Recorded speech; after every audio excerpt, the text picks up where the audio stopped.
Саламатсыздар ма? Бүгінгі өтілетін тақырыбымыз тура пропорционалдық және оның графигі деген тақырыпқа тоқталатын боламыз. Ол біздің оқулығымыздың 170 бетінде тұр. Сонымен біз осыған дейін шамалар арасындағы тәуелділікті зерттеп, оны кестемен, графикпен және формула түрінде қарастырып жатырмыз. Сол кезде бізде әр есепте екі айнымалы кездеседі, біреу тәуелді, біреу тәуелсіз деп алдық, сол сияқты мысалға бір көліктің жылдамдығы, тұрақты жылдамдығы 70 км сағат болғандағы 70 км сағат жылдамдықпен жүретін көліктің уақытқа тәуелділік формуласын жаз десе, жүру жолының, онда S тең 70 көбейту Т деп жазамыз, 70 Т деп. Немесе шаршының периметрін тап деген есеп болса, онда шаршының периметрі қабырғасына тәуелді 4А болады. Міне, осындай бізде шамалардың тәуелділігіне қарасақ, екі айнымалы кездеседі. Егер де осы жерде уақыт, мысалы, мына жерде бірінші айнымалыға, бір кез келген айнымалыға қаншалықты мән беріп, ол қанша есе өскен сайын, екінші айнымалыда сонша есе өседі сәйкесінше. Мұнда да сондай. Немесе бұл айнымалы қанша есе кеміген сайын, екіншісі де соған сәйкес ол да кемейді. Яғни бір керісінше болмайды. Біреу өскенде екіншісі кему деген болмайды. Өседі екіншісі де, біріншісі кемсе, екіншісі де кеміп жататын осындай бірге өссе, кемсе, кемейтін осындай пропорционалдықты біз тура пропорционалдық деп атаймыз. Тура деген сол жаңағы керісінше болмайды, екеуі бірге жүреді. Сондай тура пропорционалдықтың жалпы формуласын олай болса біз бұлай құрып аламыз. Y-те KX деп. Бұл жердегі К деп тұрғанымыз ешқашан нөлге тең болмайтын шама. Жаңа қарап отырғандай, мына жерде К бізде 70 болып тұр, мұнда К 4 болып тұр. Сонда К деп алып тұрғанымыз осы жердегі. К дегеніміз ол бізде коэффициент болып тұр. Коэффициент. Тура пропорционалдықтың коэффициенті. Сонымен бізде бұл формула болды. Y тең KX деген бізде формула.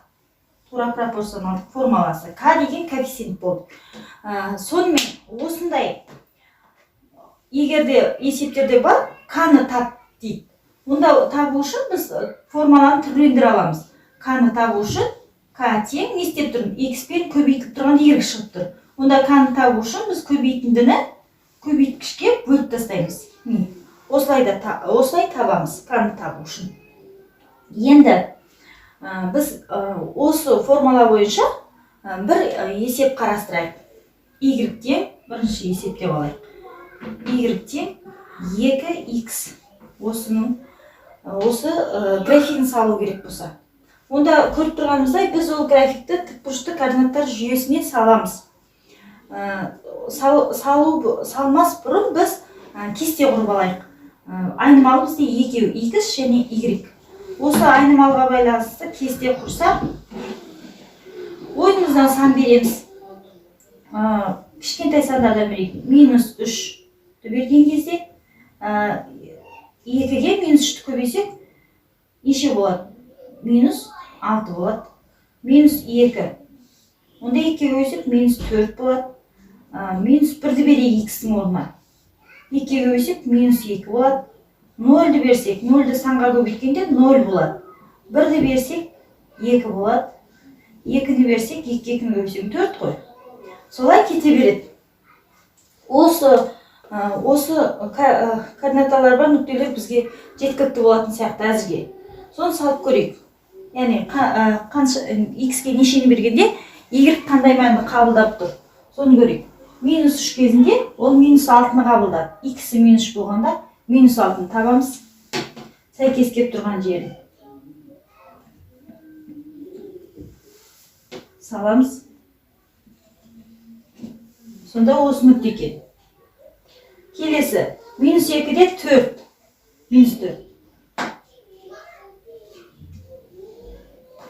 -2-де -4-ге келіп тұр екен. Міне, мына нүкте. Солай бірде минус бірде 2.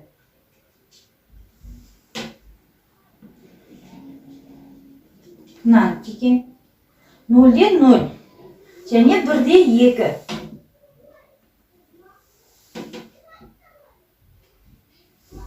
Осы нүкте. 2-ден 4.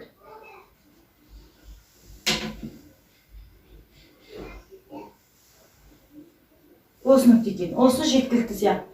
Енді біз барлық нүктелерді координаталарының көмегімен тауып алғаннан кейін, біз оларды кесінділер арқылы қосатын боламыз. Сол кезде бізде қандай график пайда болады? Соған тоқталамыз.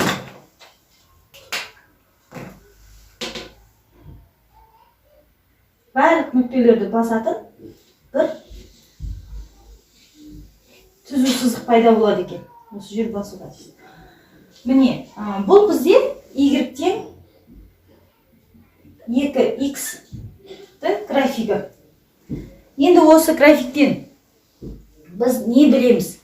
Яғни тура пропорционалдықтың графигі міндетті түрде бас нүктеден өтеді. 0-ден 0-ден өтеді. Осыны білеміз. Енді осының орнына кез келген басқа сандар алсақ та, бәрібір осынан өтеді, 0-ден бас нүктеден өтеді. Сондықтан біз осы кестені бірінші істеп көрдік қой. Енді ары қарай біз соншама көп нүкте қарастырудың керегі жоқ. Бізге осы түзу сызық болып тұр ғой графигі, пропорционалдықтың. Ол түзу сызыққа 2 нүкте жеткілікті. Бір нүктені біз білдік, және ол міндетті түрде бас нүктеден өтетін нүкте екен. Ол бар. 0-ден 0-ді беріп аламыз. Ол бар бізде. Енді екінші кез келген бір нүктені өзіміз береміз, 2 нүкте арқылы түзу жүргізуге болады. Сонымен екіншісін қарастырайық. Дәл осы сызбаның үстіне салайық. Y-тен минус 4-тен 3x деп алайық. Бұндай да есептер кездеседі. Формулалар. Сонымен біз айттық жаңаректе, ол бас нүкте 0-ді берсе x-ке санға көбейтсек 0 болып кетеді. Бір нүктесі бар. Екінші нүкте. Екінші x-ке мына жерде 4 тұр ғой. Қысқарып кететіндей жағдайды қарастырайық. 4-ті берейін. X-ке 4-ті берсем, 4 пен 4 қысқарады да минус 3 қалады.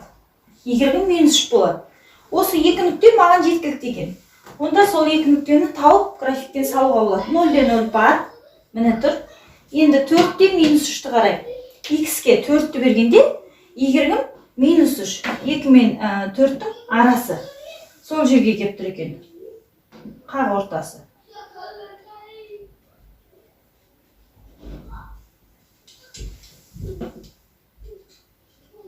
Міне, осы нүкте. Біреу мына нүкте болды. Сол 2 нүкте жеткілікті, онда осы 2 нүктеден бір түзу жүргізе аламыз. Сонымен 2 нүктені басып өтетін бір түзу жүргізуге болады. Бұл түзудің қасиеті болады, міне, бұрыннан белгілі. Сонымен міне, 2 нүктеден өтетін бір түзу жүргізіп алдық. Бұл қандай түзу? Y-тен минус 4-тен 3x деген түзу. Міне, бұл да тура пропорционалдық, тек қана осы 2 түзудің қандай айырмашылығы бар?